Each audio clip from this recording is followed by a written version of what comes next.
Right. This is not what we saw at the conference. So where are we? Like, what's happening? So what we showed last night was one of our main story missions, right? And that's obviously a big tie to our main story, what's happening with Peter. But a big part of being the fantasy of being Spider-Man is to swing around New York City, and we're going to deliver that big time. We create our biggest open world we've ever made, and in between our missions, our main missions, you can do a bunch of different open world activities, crimes, collectibles, quests, everything, and really fulfill that Spider-Man experience. Wow. Yeah. How do you handle that transition between huge open world traversal, which is so crucial to the Spider-Man experience, and it's on a massive scale, but then transitioning from that into the combat, which is quite focused and close? Like, what challenges do you have to overcome in that transition there? It's really hard, but I'll let Ryan, because he's a lot smarter than me, answer it. Well, I don't know. It actually depends a lot on our animation team. Right. Like, our animation team does this so much for our transitions and missions, either getting into them or even just beats in the mission, right, between a combat setup and the next traversal challenge. So a lot of animation, a lot of design work goes into that too, making some of our levels designed so that you can load into them smoothly. Spider-Man, I mean, this is what I'm here for. Oh. Look at that. Traversal is so, I mean, how did you approach this? Because this is what everyone wants, isn't it? That experience of swinging through New York with Spider-Man. It's such an iconic and crucial facet of feeling like you're Spider-Man. Yeah, it was the first thing we started working on. Immediately once we got this project going, started working on traversal. We knew it had to be physics-based. It had to start with webs attaching to buildings. So that was super, super important. From there, it was just finding what felt right. Making sure that we were helping the player get around things and over things in a really fast and acrobatic way.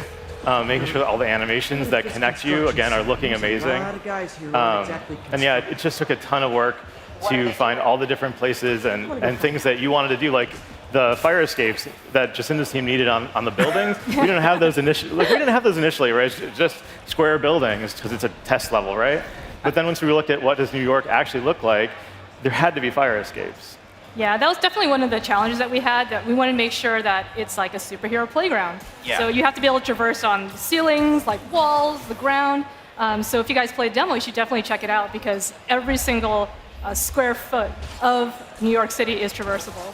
Fantastic. And how did you strike that balance between first creating a New York that is authentic and looks like New York, but at the same time, I guess you've got to make it a place that is fun for Spider-Man to move around. So did you take any artistic liberties with certain places just to make them more fun to swing through? And For the most part, it's fairly accurate to what New York City would actually be. We actually did make some buildings a little bit taller, because you do need a certain amount of height to swing from a building. But because we actually have web attachments, like, for example, you can actually swing through Central Park, the trees are a little bit higher, and there's probably a lot more trees than you would expect. But that's how we made the city a little bit more easy to traverse. Awesome. What about bringing Spider-Man to life? Because even on the streets, the movements, we get a little bit of this, a little bit of a joke. Yeah, so when we started working on this project, one thing we talked about was we wanted, New York is a character for us, right? It's its own character, and part of that is how lively it is. We want to have a lot of cars, a lot of vehicles, a lot of people, but it'd be weird if he just didn't interact with them. So, he can, instead of punching them, he'll like salute or wave, and then some characters you can actually interact with, like we can do high fives, really? We can take a little selfie with them and everything. So, yeah, I mean, we want it to be even though he swings a lot, there are going to be players who are going to go down the ground, and we want to have opportunities where you can interact with the NPCs. They'll also like run away if there's a crime nearby. They'll sometimes clap and be happy when you succeed.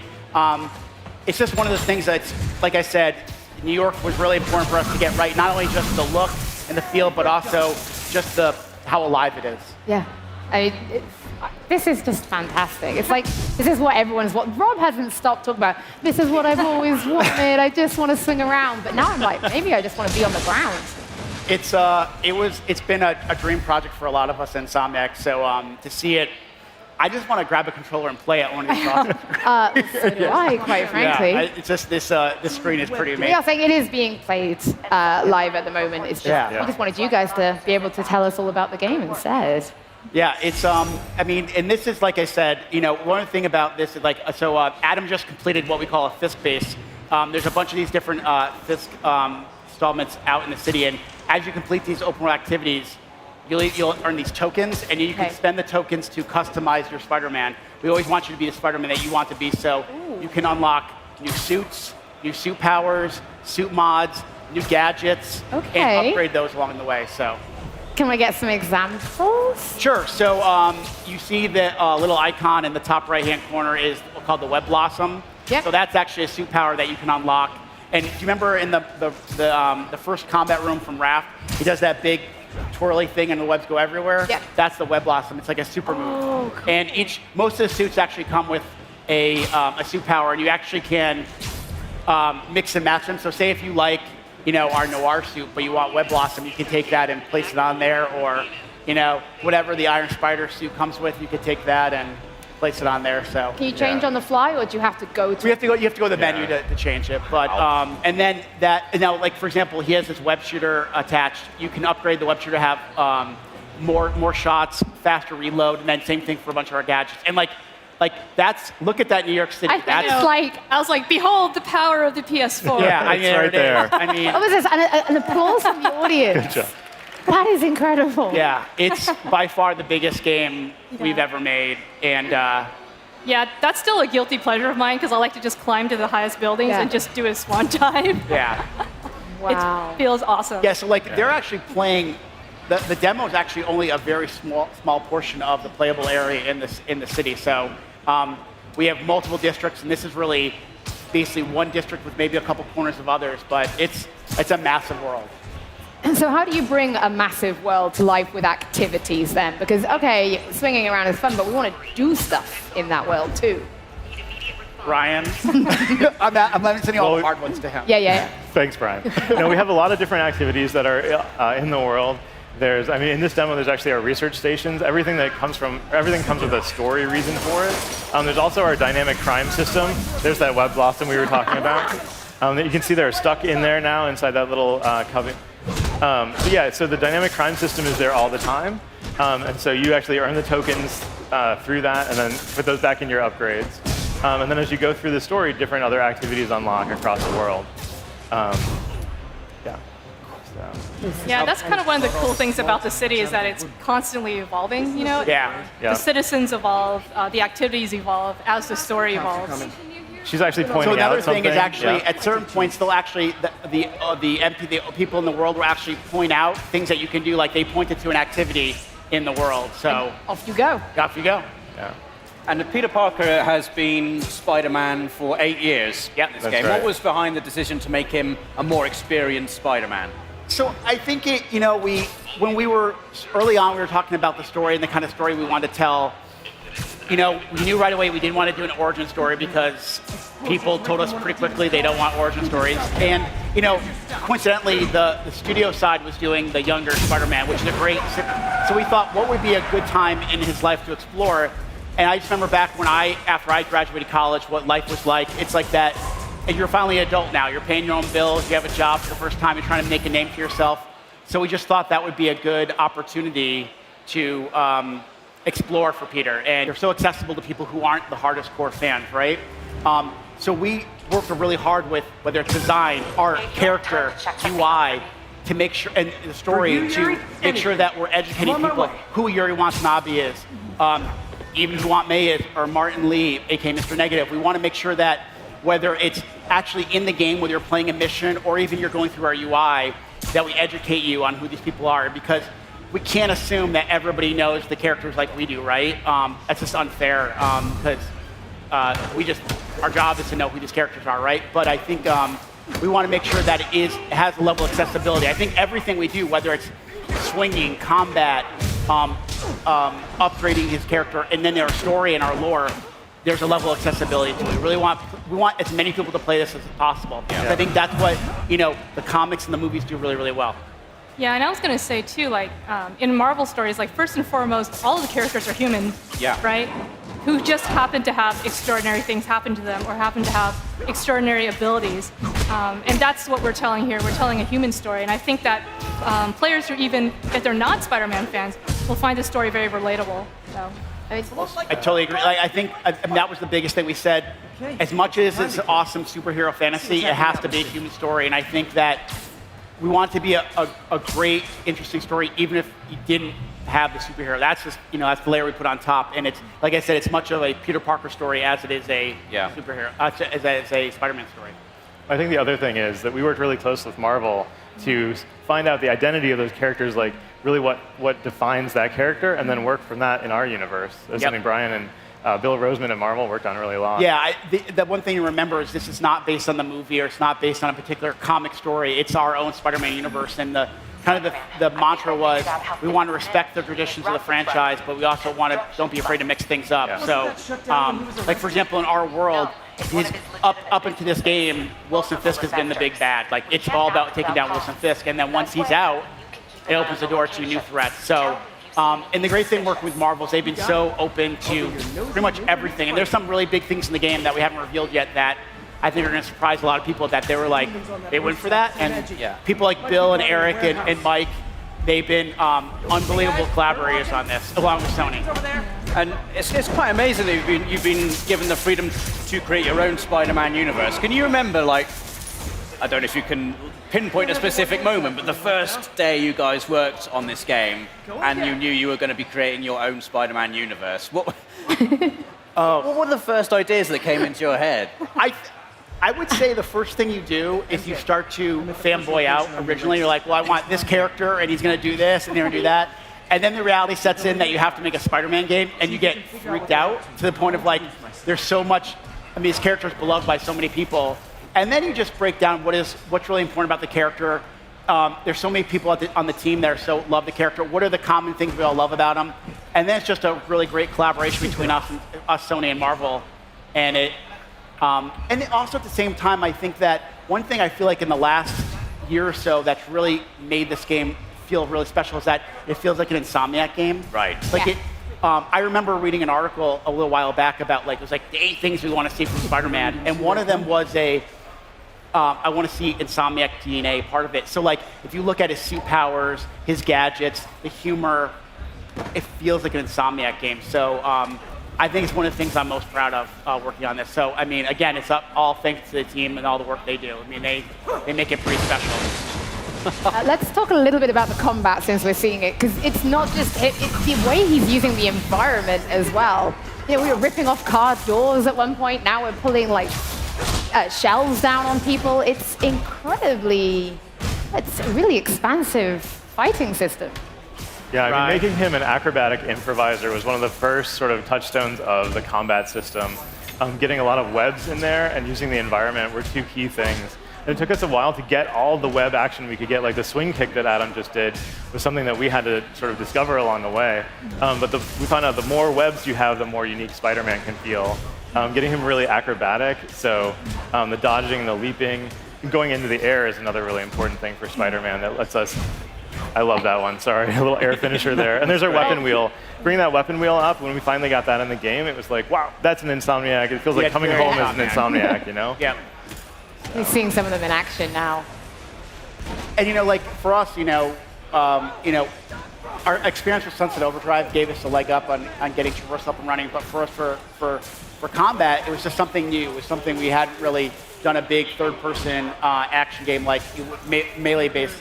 So it took a little while, but I would say, I mean, a big hats off to the combat team because they really embraced the character, and whether it's the design, the gameplay programming team, the animation. And then just our character and rigging team, basically the entire studio. Everybody. Pretty much. Everybody. Really, I mean, that's the thing. One thing about Insomniac, it's such a collaborative team and effort, So nice and idea. that it wouldn't be possible without stuff. So to finally see it all kind of gel and come together is pretty awesome. Like one of my favorite days at the studio was when we had pretty much everybody represented. We had UI there, everybody, and we were talking about different suit powers and different gadgets. And it was like I remember walking out of there and telling Ted, our president and CEO, going, this is one of the best meetings I've been in 10 years of working at the company. Wow. So it's what makes Insomniac pretty special. Then that's what goes back to what you said. It feels like your game. Yeah. And that's why. Yeah. That makes me, hearing that, just, big old smile on my face. Puts a smile on our face, too. Yeah, that's how it should do. I'm sorry, I'm just watching the That's I'm okay. absolutely You're more than mesmerized. welcome to just watch. I'm like, We can shut up and just watch it. I know. All right. Now, this has been absolutely incredible. I guess this was like a side mission we picked up? Yeah, so basically this was an inner demon base that, so after you take down Wilson Fisk, a new gang comes into town, the Inner Demons, and they have different installments throughout, and basically what you're doing, you're clearing these things out, and after you complete it, you actually get currency that you can use to customize your Spider-Man. So you could use it to like unlock a new suit, an upgrade, a gadget, or craft a new gadget, new suit mods, and I think it really, we realized really early as we showed the game early to people, the suits are really important to people, like Yes. really important. Yeah. We've heard all the requests, and You're like, yeah. And Gavin, if you're out there, Yeah. thank you. Gavin's our lead character artist, and having that that carrot to kind of customize the Spider-Man how you want him to. And the trait is that however you look in the like when you're playing, if you go to a cutscene, he's wearing that outfit. So That's what I like. Yeah. That's exactly Yeah, I was what going to say, it was kind of funny because there's a lot of really big Spider-Man fans on the character team. Oh, So then originally we're like, oh, maybe we'll just do a couple. And then just more and more Spider-Man skins kept showing up. Sometimes even without requests, right? My favorite is to Gavin, our lead character artist. Well, maybe like a Saturday morning, and he'll just text me a picture of a work in progress suit, and he'll just do his "come on" like ... and then I'm emailing Marvel going, so ... and they usually give a thumbs up. So it's just all of us kind of fulfilling a dream that we've wanted for a long time. And when you see the other suits in the game, they look so damn good. Like like just the materials and everything, just it's so good. Yeah, that's one of the things I'm most excited about, and I can't wait for fans to play the game and check out how many suits there are. People have been tweeting us forever and asking for all these suits, and I wish I could tell you what they were, but you guys are going to have your minds blown when you actually... There's a lot of suits. I mean, I would quite happily right now just take this demo and just see what I could find in it, but maybe I wouldn't get that lucky.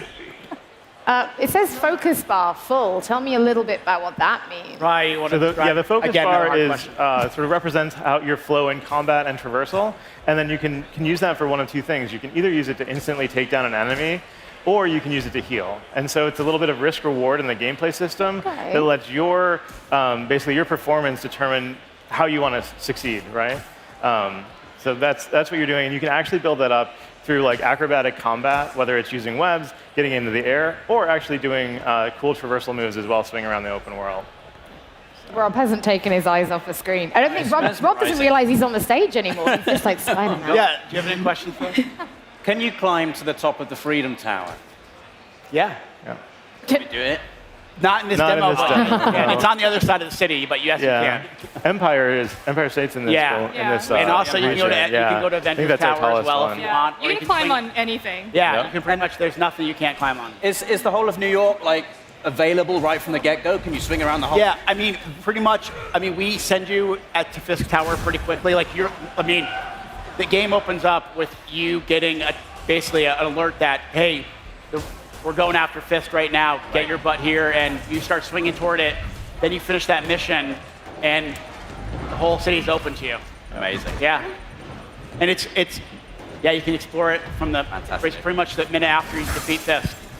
Yeah, that's one of the things. There's so many things to do in the open world. It's super distracting. Yeah. So every time I play the game, I'm trying to test it or check out something, but then I get really, really distracted with the open world, and then I never get back to the golden path. Yeah. So it's awesome. Like I've gotten to that point where we're coming to the end, right? We're looking at bugs, but there's times where you just like the swinging is so like calming and relaxing.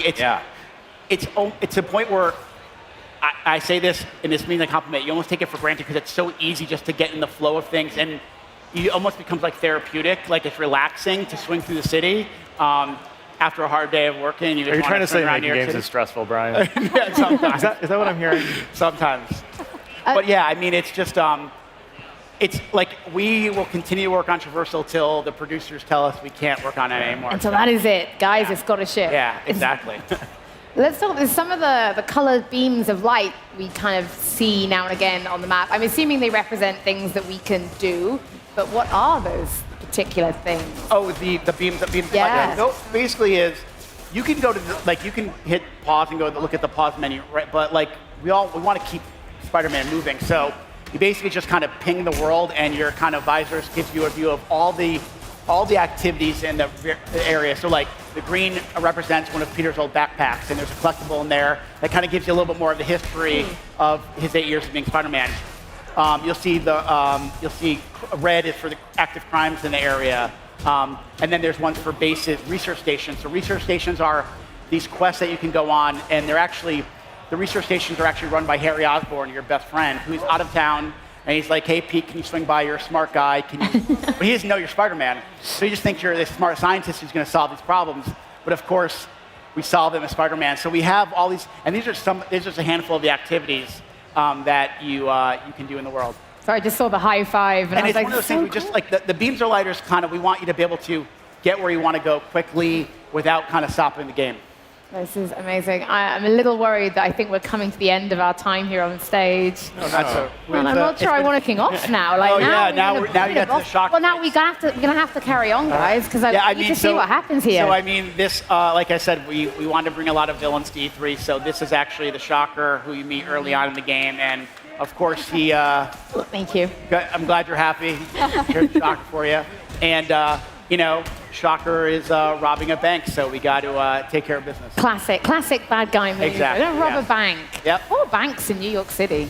It's a very fancy bank. It's a very fancy bank. So this is what you call like a boss Yeah, battle? this would be a boss encounter. So you actually, early on in the game, will run into Shocker. He actually ends up robbing somewhere else, and you actually chase him down, and eventually later on, he's trying to finish the job, and it's your job to stop him. It looks. And we'll have other villains that we haven't revealed yet as well. Oh, you still haven't revealed more? Yeah, Even 'cause after last we night? we didn't figure this would be enough. So you know, we have. Again, it's like one of those things you just need. You need some great boss fights and a lot of villains to have that true superhero experience. This is incredible. What do you think? Are we nearing the end of this boss fight? Do you reckon? Actually, it's going to probably go on for a little bit. It's one of the tougher